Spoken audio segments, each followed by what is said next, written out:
Hello and welcome to this video tutorial on customizing the ribbon.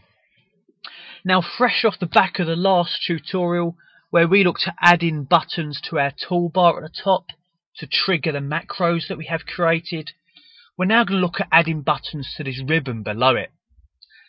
Not as quick with its access as the toolbar at the top, working this tabular structure, but the main benefit being its size of the ribbon. It's a lot larger, more potential to personalise it and to add more functions to it as to the slightly smaller toolbar.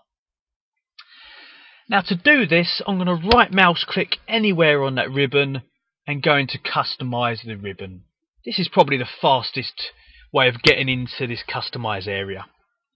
And it's probably worth mentioning that you cannot customise the ribbon in versions prior to 2010. Functionality came out in 2010. In older versions, you may be able to create your own toolbars and you can definitely add buttons to the toolbar like the previous tutorial, but you cannot modify the ribbon at a basic level. Not without VBA anyway. So, going into from 2010 plus, we're going to customise the ribbon. And on the right hand side, we can see the tabs currently visible and they are checked. What we're going to do is look at adding our own tab to this. Now, you are a little bit restricted to what you're allowed to do. They don't allow you to kind of remove functions from current groups or do too much to existing groups.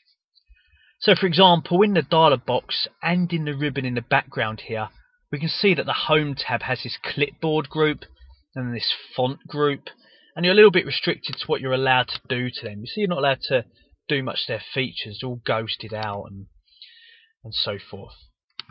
But you are allowed to add your own groups to them tabs, and you're allowed to create your own tabs, and that's what we're going to look at doing. I'm going to select the Home tab in this right hand side and click New Tab at the bottom to create my own tab just after that. Now, the only reason I've selected Home is so that my tab would appear one after Home.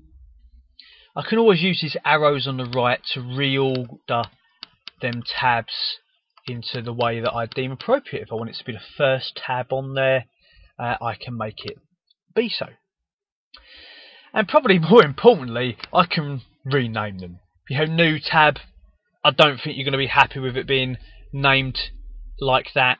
I'm going to select it, click Rename at the bottom, and name it as Macros. So I've got my own tab for all of the macros that I've generated. I'm then going to select my new group and rename that as well. They start you off with one group. Protecting data.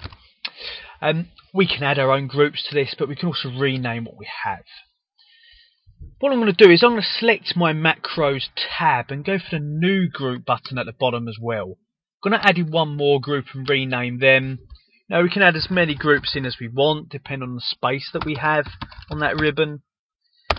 I'm going to name this Reporting Tools. Just trying to provide meaningful names where we can logically group, in this scenario, the macros that we've created. I'm now going to select my Protecting Data group. And in this kind of middle section, I'm going to choose macros, just like we did on the previous tutorial from the drop down list at the top there. And I'm going to hunt out the macro that I want and add it across to the group that's currently selected, which is Protecting Data. And also, just like the previous tutorial, we can change the image that's visible and also the name. This time we'll do it by selecting the macro and choosing Rename at the bottom.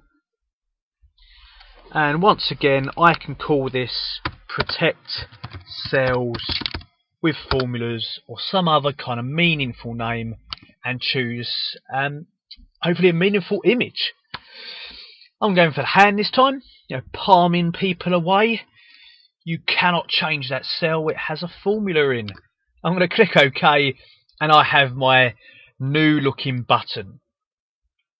Now, I know I've named this tab Macros, and I could rename it if I wanted to be fussy here, but just for a quick example, you know, it doesn't have to be macros only that you add to this. We're on a macros or a VBA course here, so that's going to be our primary objective. But Excel's got loads of built-in features. You're certainly not just limited to that. Why would you want to limit yourself to that? There's loads built in that we could just go and use. So just scanning down my list here, thinking, oh, you know, what could I use? I want to try and grab some of a feature that sort of says protection. Where am I going? I've gone straight past protection. What's my alphabet like? I've got protect sheet. Let's throw protect workbook in there. Protect workbook.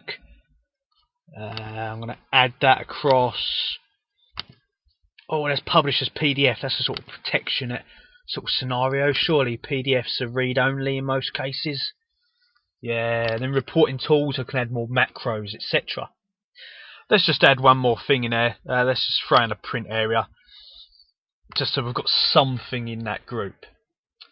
So I've got my macro in there, which I've renamed for a different icon. I've also thrown in some inbuilt features as well. Now I've got all commands selected at the moment, so you know, a huge list. Great potential for personalising stuff. Creating your macros that we'll be doing throughout this course. You know, the world is your oyster. I'm going to click OK at the bottom to save them changes, close the box, and I have a macros tab on the ribbon just at the top there before home. There's my macro. I've also got the others that I added. I've got the protect workbook button, the print area button in these groups. Huge amount of space for more there. More potential maybe on the ribbon here, although not quite as fast to access. You have to go to the tab first. Is it protected? It's not. Let's quickly give our macro a go. Let's click that hand. Done. Sheet protected. An alternative way of triggering our macro there by customizing the ribbon.